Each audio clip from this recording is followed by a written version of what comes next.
Hello, my name is Ann DeSantis. I'm the director for the St. Raymond Nonnatus Foundation for Freedom, Family, and Faith. I want to tell you what's been going on with us since we've been in existence in 2015. The Mercedarian friars came together and decided that they wanted to start a foundation to make outreach to families in crisis. And that's exactly what they did when the St. Raymond Nonnatus Foundation came into existence as a nonprofit 501c3 headquartered in Philadelphia. Since that time, I became the director in the beginning of 2018, and we basically have four facets to what we do. We offer prayer, priestly consultations, podcasts and videos, and also programs and events. Now, if you've never been to our website, just to invite you to go to nonatus.org and check out all the great things that we've been doing. Because since that time, since we've been in existence, we've now helped hundreds of families who are going through really challenging times. And as you all know, we went through a really challenging time in 2020. So I'd just like to invite you to go and check out the great things that we're doing. And there's more to come. If you or your church community would like us to come and do some type of an event where we can talk about what we offer in terms of that pastoral accompaniment and making outreach to families in crisis, please do reach out to us. And I'm just so grateful to be able to serve people like you and your families. So again, learn about us at nonatus.org. Thank you.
Fiat Ministry Network and Patchwork Heart Ministry present Journeys in Faith.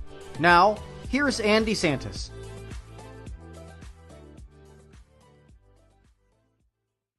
Hi, and welcome to Journeys in Faith here on this Friday evening. This is Ann DeSantis on Fiat Ministry Network. It's great to be here. I have another wonderful guest for all of you. I have Michael Shaughnessy. He is the founder of Grandly. You're going to find all about Grandly and learn about what he does and what his nonprofit does to help people and to help families. And so let me read you his bio. Michael was born in Minneapolis, Minnesota, April 30th, 1952. He has been a member and leader of the Servants of the Word, an ecumenical religious order, since 1979. He graduated from Orono High School in 1970 and St. John's University in 1974. He did youth and college ministry from 1974 to 1988.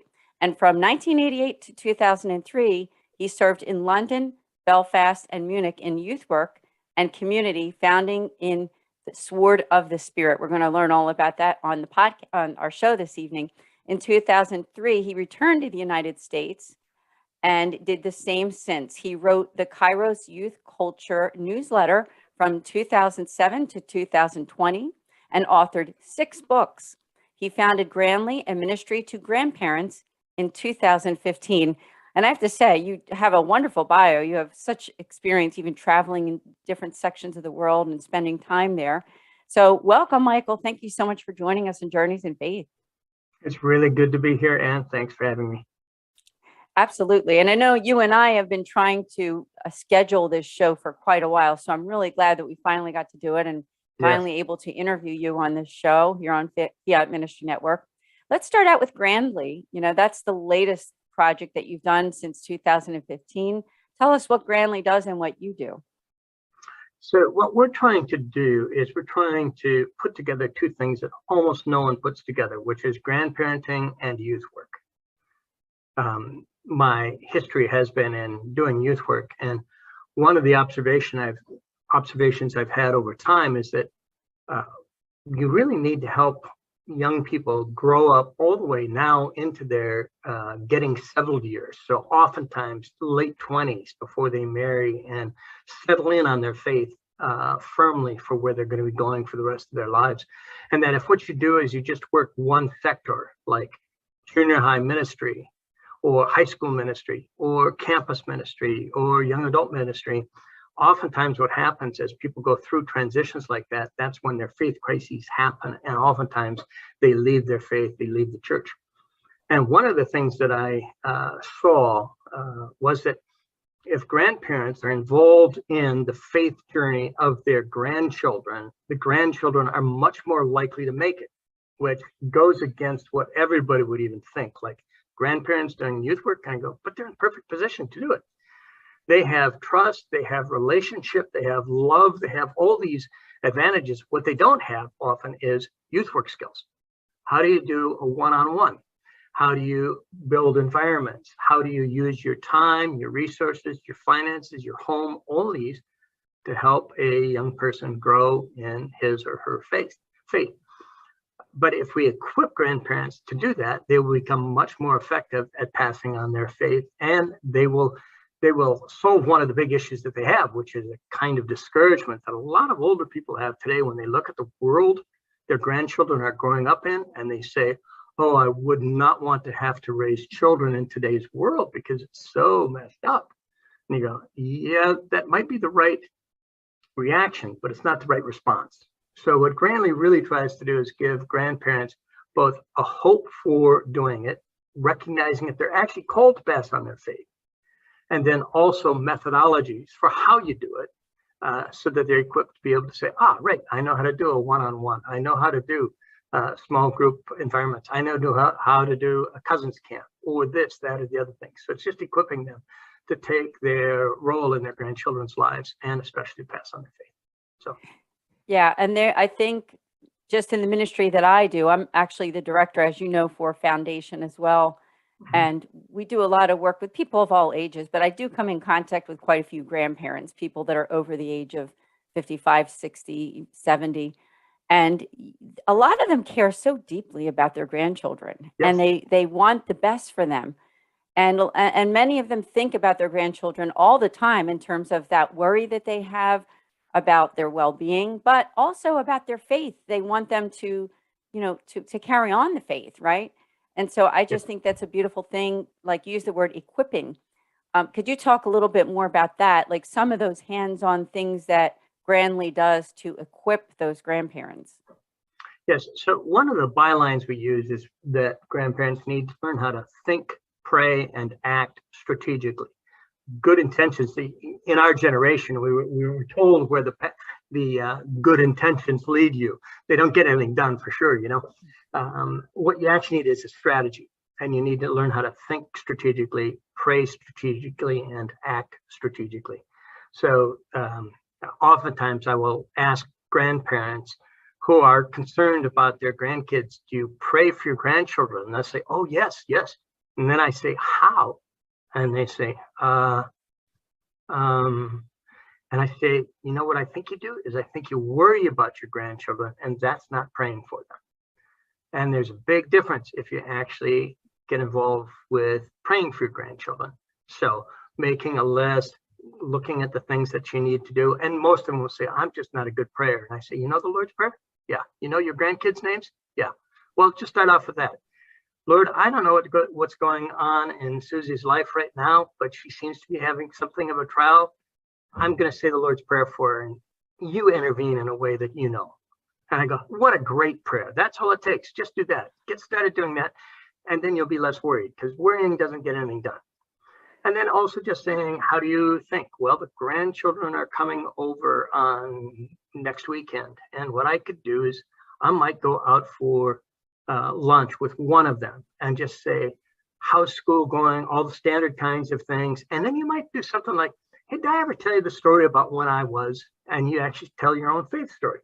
So it's just simple ideas like that that helps them to think, oh, right, I can do this. And here's how I would actually do it. So learning how to think strategically, how to pray strategically, and how to act strategically is a key element in what we're trying to help them do. And then how do you do that in a way a youth worker would? Because you don't have to be substitute mom or substitute dad. You can actually come alongside of them and have a much more of a peer relationship, oddly enough, as a grandparent than you did as a parent. Parent has to be a parent. Grandparent doesn't have to be a parent. They can be someone else in their grandchildren's lives. So we try to help them just understand some youth work principles and to do those kinds of things. So. Oh, wonderful points. And I like the idea of what you said. It's strategic thinking, but when you're inviting God into it, it's not as business-like as it sounds, right? I mean, Yes. it is planned out as something that you're doing instead of just worrying, you're praying that Our Father or the Hail Mary, whatever it is, but just offering it. You're inviting God into the picture, right? And I think that's where prayer really begins in what you're doing. I think it's really beautiful. I just want to say on a side note, I do understand what you mean about that whole idea of the grandparents and the friendship, because I myself was extremely close to my grandmother, my mother's mother. And to this day, I still remember some of those lessons that she's taught me and the way that she prayed for all of her grandchildren. So I think it's beautiful what you're doing. And, of course, Grandly wasn't around back then, but good grandparents who prayed for their prayed for their grandchildren and really did extend that hand of friendship in an appropriate way. As you said, they're not parents, but they can have that deeper bond, a very deep bond with their grandchildren. I think that's just wonderful and beautiful. So thank you for sharing on that. So somebody's watching right now, and maybe they are a grandparent thinking, I want to check out Grandly. So what would be those steps, like as they went on the website? Is it something that could be integrated into their church community too, that they could talk to a pastor, or even in an archdiocese? Sometimes people who watch the show are from diocese or archdiocese. What would be some of those next steps that they may take? Yes, exactly. Thanks for asking that question. Mm-hmm. The first thing is just simply go to the website, which is amazingly simple. It's called Grandlyorg. I'm not sure how we got so fortunate just to get that, that title for our website, but we did. That will get you a bi-weekly feed, as in every other week, a 3.5-minute read. And it just gives you one real clever idea, one thing you can do, one thing you can act on, one insight. How can you pray? Here's something that another grandparent learned about how to pray for their grandchildren, etc. So it's a feed that comes regularly to anybody who signs on to the website. If you register with us, then you get it automatically in your email. But for parishes and archdioceses, part of what we're working on right now is we're about to finish a online seminar so that people will be able to take a seminar online that walks them through the 4 main steps that we have in becoming a strategic grandparent. So the first one is really winning the battle of hope. So if you're discouraged and you're depressed or you're downcast about what's happening with your grandchildren, what you need is the Christian virtue of hope. And the way that we put it is, hope is what gives you the ability to say yes in the times of ugh. So getting people to be able to have hope and understand the motivation that they need, first one. Then the second one is this principle of how a grandparent can become a youth worker to their own grandchildren. How do you marry grandparenting and youth working so that they're much more effective at it? The third one is how to think, pray, and act strategically. And the fourth one is actually knowing what is the faith that you want to pass on. Because many grandparents run into this question. I'm not sure the parents of my grandchildren are on the same page as I am.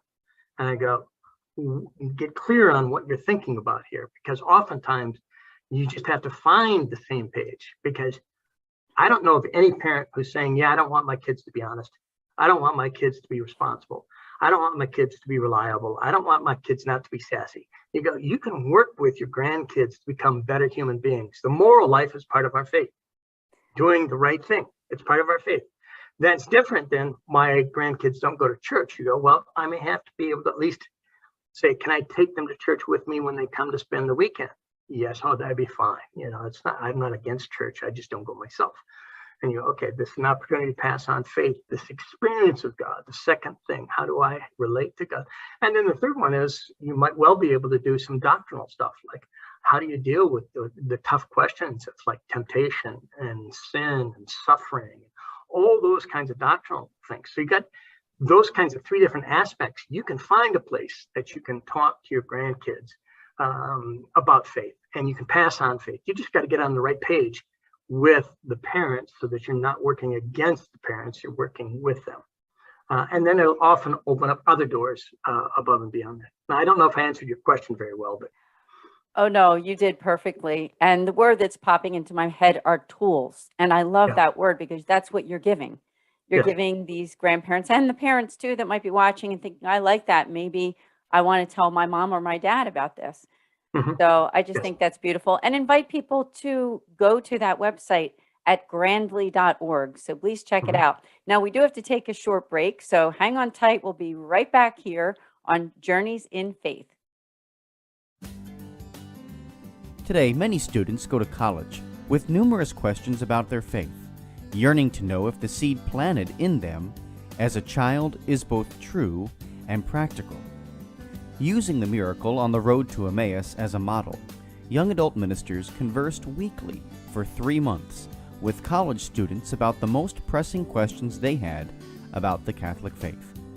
As they journeyed together virtually, something amazing happened. Doubts disappeared, fears faded, and Jesus revealed that He is still alive.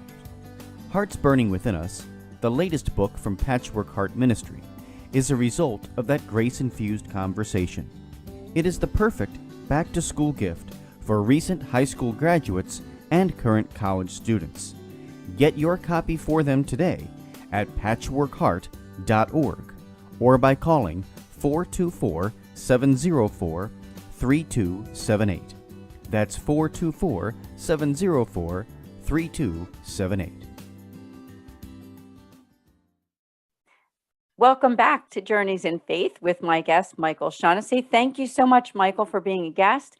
And of course, you are the founder of grandly.org, and we were talking about that during the first half, about how your website and what you do is supporting grandparents to be able to have better relationships with their grandchildren and also to pass on the Catholic faith. So I just think that you're doing something really great because you're giving people the tools they need to really contemplate, how can I reach my grandchildren in that special way of being able to pass the torch of faith on to them for the rest of their lives. I wondered if you could address, if you could, there's some grandchildren, people who are, they're off on a bad path, and their grandparents that might be watching and thinking, maybe their grandson is on drugs. Maybe he is involved or she is involved in some things that are just very much away from their faith. Would you be able to speak to them? Because it might be a little more challenging for them. Of course, they can pray and they can go on your website, but would there be any other things that you think that they could do to alleviate some of that stress too? There's so much stress, not just for the parents, but for the grandparents when young people go off in a wrong direction. So one of the big advantages you have as you get older is you have a long view of life instead of the short view of life. And you recognize that a hard left turn doesn't mean that they're going to go left for the rest of their life. One of the stories that we have in the first part of the seminar or the book, we have a book called The Strategic Grandparent as well, is about a young woman who the perfect grandparent's nightmare in some ways. She grew up well, great family, going to church, part of a youth group, doing all these good things, delightful, cheerful, all the rest of this kind of stuff. At 17, she hooked up with a guy. By 18, she was a unwed mother. The guy was long gone, and her life was just in a bad spot. And she wrote to us because her grandmother got involved, grandmother of her son, got involved in Grandly and started praying for her and teaching her grandson basic things, taking him to church, et cetera, et cetera. Their relationship got working well again.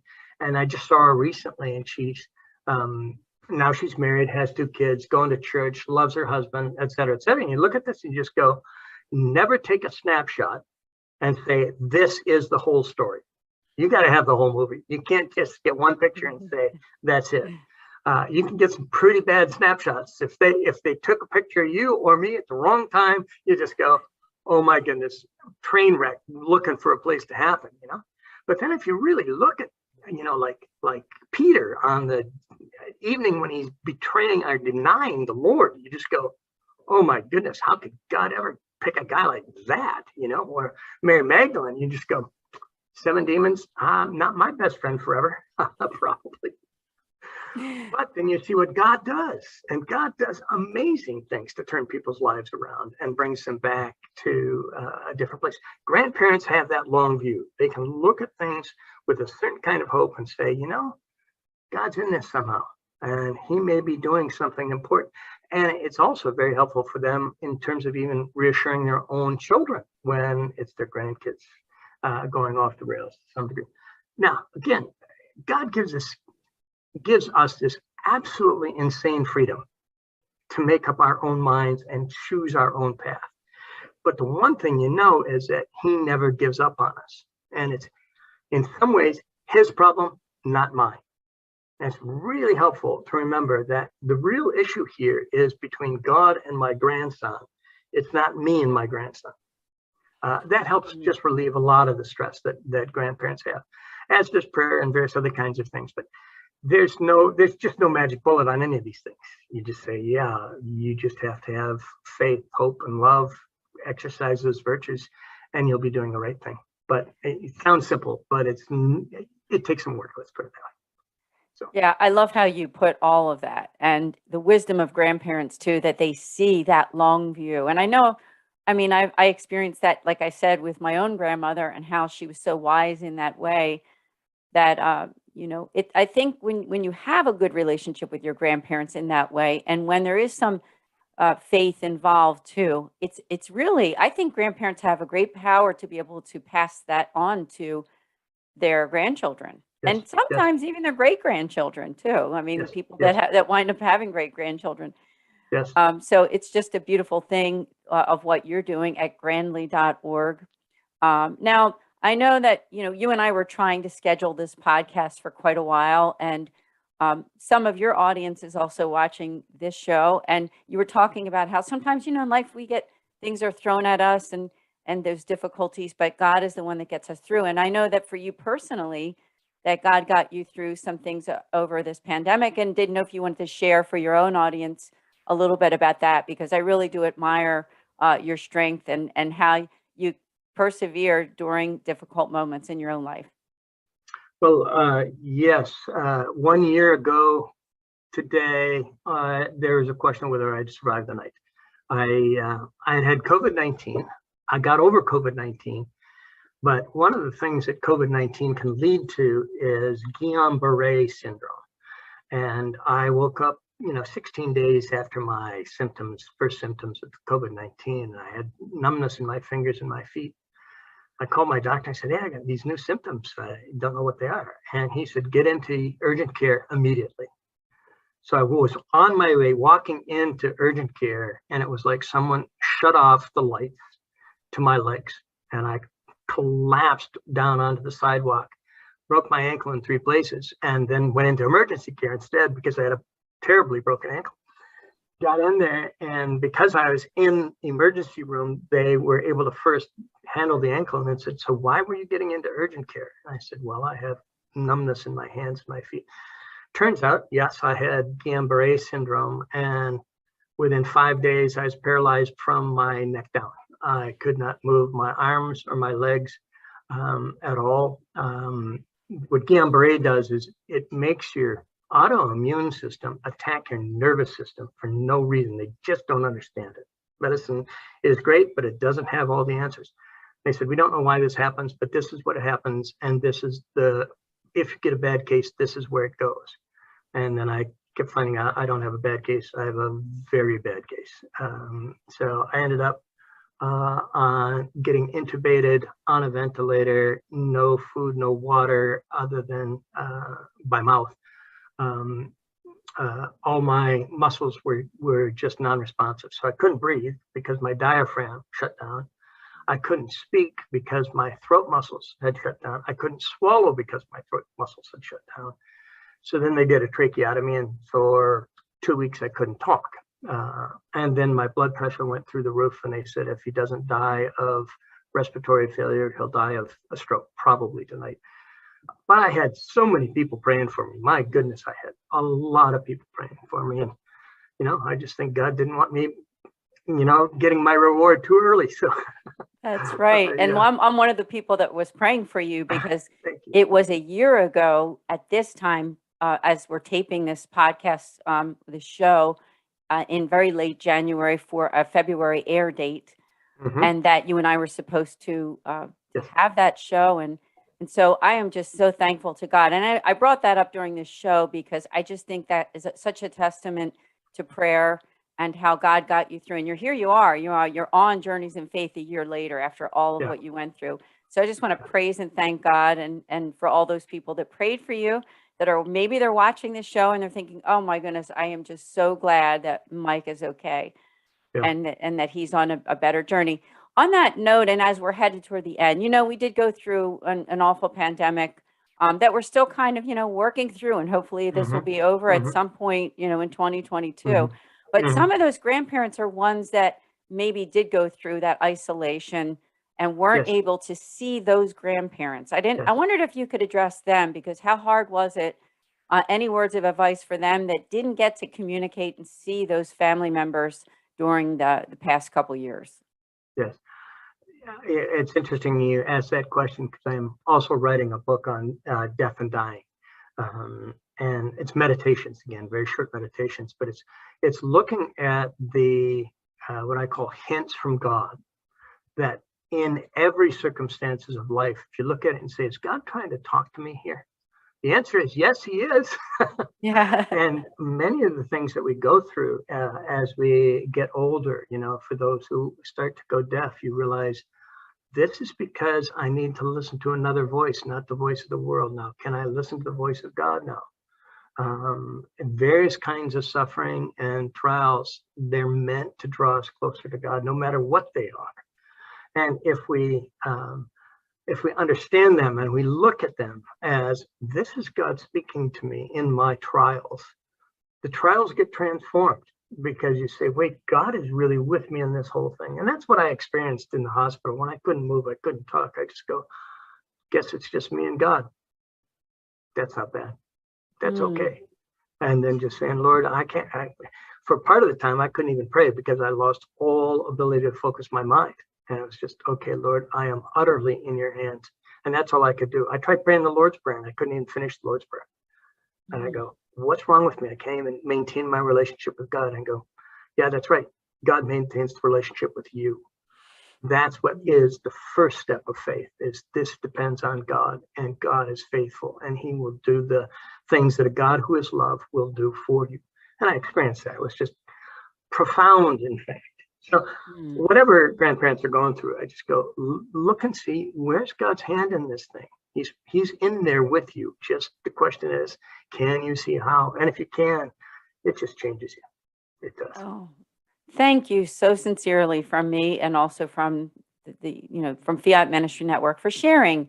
It's wonderful. And I'm so glad that you survived this past year. Not only survived, you're thriving, you're back, little by little, right? You're getting back to Yep, normal. yep. And Yes. what a blessing. And the wonderful advice that you offer to families, to grandparents, to parents, and even to the grandchildren too, of course, directly to the grandchildren. So I just want to thank you, Mike, so much for being a guest on this show. I would love to have you back again. Asking our audience to please go to grandly.org, check it out, learn more about Michael, and also, considering him for your ministry, your church, your archdiocese, your diocese. Please do connect with Michael Shaughnessy. Michael, did you have any final words before we end? The especially if they're really trying to advance the ministry, would be to get the book, The Strategic Grandparent, into the hands of directors of religious education or diocesan directors of religious education, because one of the main audiences the church needs to reach is young people. And the other main audience they need to reach is the people who are in the pew, which are oftentimes people 55 to 70. This book helps them see, here's a way to reach both in one go. So, Yeah, great job. And is it available on the website, or will it be? it it is isn't yet? available on the website. It is available on Amazon, and it's available through the publishing company, which is the Word Among Us Press. Oh, the Word Among Us. Okay. Oh, Yeah. that's so great. Well, Yeah. congratulations on all your wonderful work. And again, I'm so glad that you're doing well.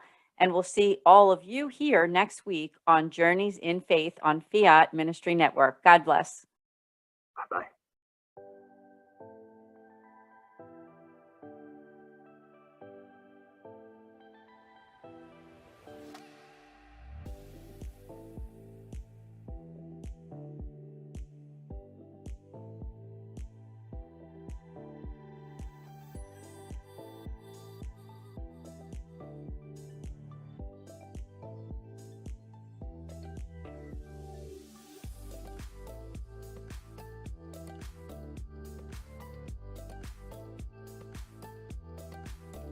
Journeys of Faith is a production of Fiat Ministry Network and Patchwork Heart Ministry.